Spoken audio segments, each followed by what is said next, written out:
Assalamualaikum warahmatullahi wabarakatuh. Jumpa lagi kita berjumpa dengan saya Arif Rahutomo atau Arif RH dalam rekaman video iseng Reborn. Ya, teman-teman semua, dalam kesempatan kali ini saya ingin membahas tema judulnya Someday, Somehow You Will Understand It. Kemarin adalah hari peringatan 40 wafatnya ibu saya, ya 40 hari. Pak D saya kemarin berkunjung. Pak D itu adalah suaminya dari kakak kandung ayah saya gitu.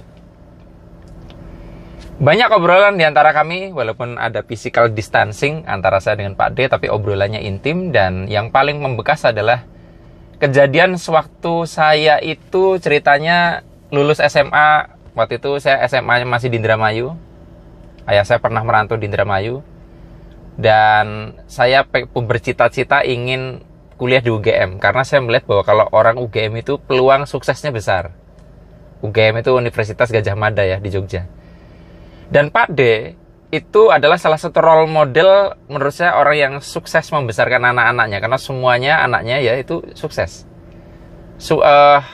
Waktu itu pas saya mau masuk perguruan tinggi negeri itu 3 anak pertamanya ya, anak 1, 2, ketiga itu masuk semua di jurusan-jurusan keren ya. 2 teknik elektro dan 1 di Fakultas Ekonomi UGM. Dan bukan kaleng-kaleng prestasinya di sana. Nah, saya ingin mengikuti jejak itu ya. Anak-anaknya beliau. Saya nginep di tempat Pak D, ikut bimbingan belajar dan seterusnya. Dan saya ikut D3 gelombang 1 di UGM, gagal. Ikut ujian masuk perguruan tinggi negeri untuk S1, gagal juga.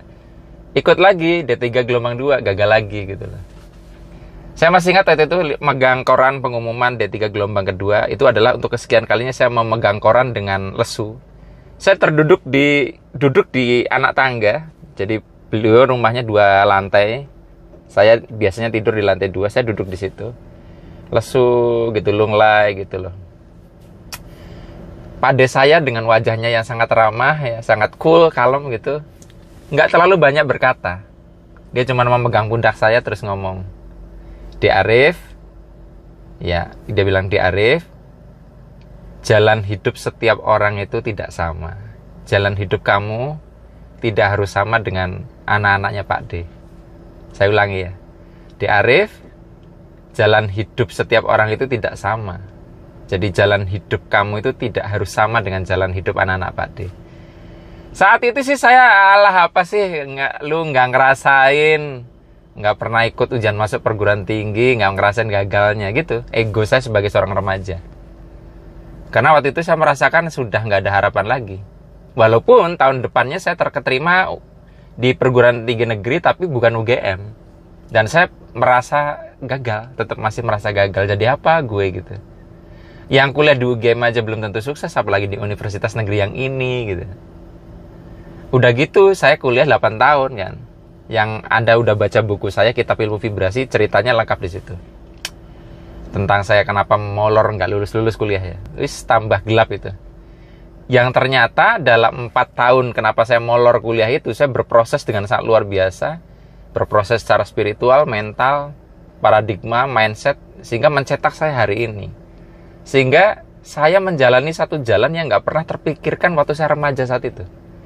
Saya itu juga bingung. Jadi saat ini di posisi sekarang itu saya seperti diperjalankan untuk sampai di sini.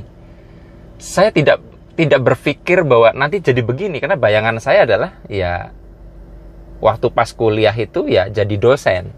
Walaupun ada kemiripan ya, tetapi alurnya kan tetap jauh. Intinya sih, saya mulai merenung dan ingat kata-kata Pak D itu setelah saya menikah. 2 tahun pertama menikah, terus akhirnya saya baru sadar.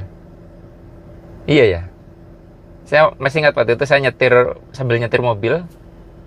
Ingat peristiwa itu. Langsung terngiang-ngiang kata-kata Pak D. Jalan hidup setiap orang itu tidak sama. Nah teman-teman, di situ akhirnya saya punya satu kesimpulan bahwa ada beberapa kesimpulan dari kejadian ini. Pertama adalah tidak salah kita mengagumi kehidupan orang lain ya, terinspirasi gitu. Tapi kadang akhirnya menjadi jebakan baru di mana kita menakar jalan kita tuh harus sama dengan jalan idola kita. Anda mengidolakan saya misalkan, terus Anda berpikir jalan hidup Anda tuh harus kayak saya, sukses itu harus kayak Arif RH. Itu jebakan. Jalan orang nggak sama persis, karena nggak seru kalau semua orang jalannya sama. Nah, yang kedua adalah, ternyata nasihat itu mungkin bisa mengubah orang atau bisa dipahami seketika. Tapi ada beberapa nasihat yang someday, somehow, baru ngerti. Entah kapan harinya, entah bagaimana caranya, kita baru ngerti setelah menjalani. Dan kalau dalam kasus saya UMPTN tahun 1997, saya memahami itu tahun 2010. Berapa tahun coba untuk memahami kalimatnya Pak D itu. Jadi saya ingin sampaikan kepada teman-teman, apabila ada di antara Anda yang mendapatkan nasihat-nasihat ya dari orang tua, dari orang yang kita anggap lebih senior secara usia, atau mungkin saya diposisikan oleh Anda sebagai seseorang yang memberikan nasihat, dan Anda saat ini tuh belum bisa nerima itu, maka ada dua kemungkinan ya. Mungkin nasihatnya tidak tepat, kedua ya memang nggak cocok, ketiga adalah mungkin Anda baru bisa menerima nasihat dari saya itu 10-20 tahun ke depan. Dan kita baru sadar gitu loh, memang begitulah ego. Kalau nggak kepentok oleh kehidupan langsung menjalani, kita belum tentu akhirnya menghargai sebuah nasihat. Ya itu tadi, memang gimana ya caranya supaya kita bisa langsung sadar diberi nasihat? Yaitu nggak selalu juga. Kadang dengan kita menjalani, nggak langsung meyakini sebuah nasihat, itu juga sebuah keindahan gitu. Jadi akhirnya saya bisa cerita ini kan karena dulu nggak percaya ya.